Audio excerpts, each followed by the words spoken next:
alituombea, hata mama mwingine akatuombea. Ni kweli ama si kweli? Siku hiyo kitendawili alikuweko?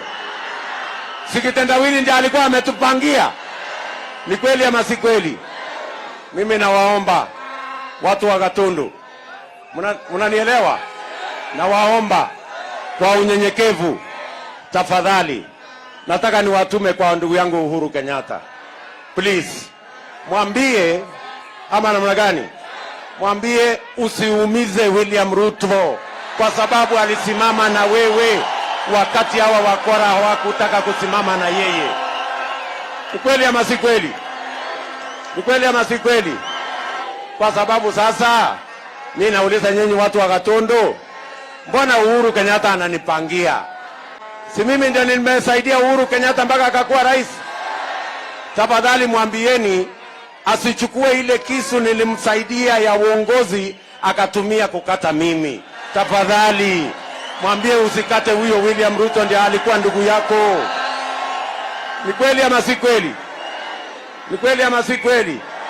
Mwambieni huyo William Ruto unampangia ni ule alisimama na wewe wakati kitendawili alikuwa anataka kukuangusha. Ule siku ile kitendawili alikuwa anataka kukuangaisha. Ni kweli ama si kweli? Ni kweli ama si kweli?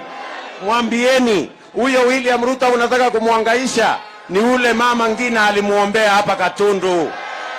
Ni kweli ama si kweli? Tunaelewana ama tuelewani?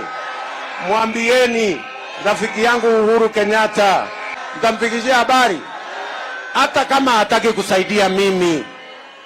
Ama namna gani? Hata kama hataki kusaidia mimi, si aniwachie tu hii mtu ya kitendawili ni mnyoroshe. Ama namna gani?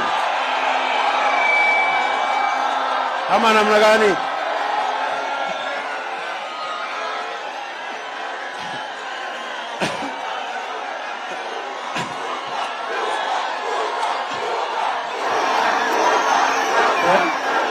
Kama ni aje jameni, watu wa Gatundu,